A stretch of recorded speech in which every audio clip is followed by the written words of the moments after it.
In this video, I'm going to talk about 4 things that you should do before you consider buying an MRP system. Number 1, get your team together and map out your business processes.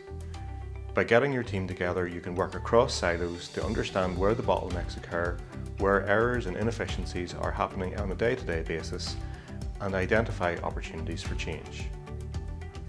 Number 2, you can co-create the solution. By getting everyone together and understanding and listening to their individual problems and how they impact the overall business process, the team can work together to define a set of requirements that will actually help them do their jobs better and allow the business to run more efficiently.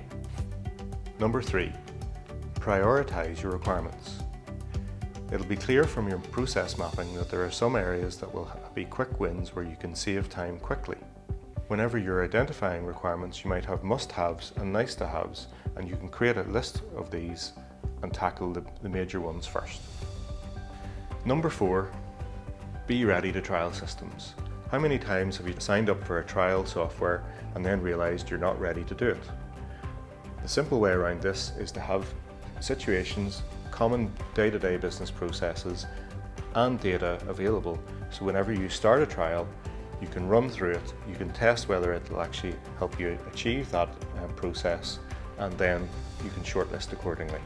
If you follow these 4 steps, you'll have a clear understanding of what your business needs, whether it's a sticking plaster to do certain things or perhaps major surgery. You'll have your team bought in and you'll have a clear plan to assess the systems out there and get the best one for your business.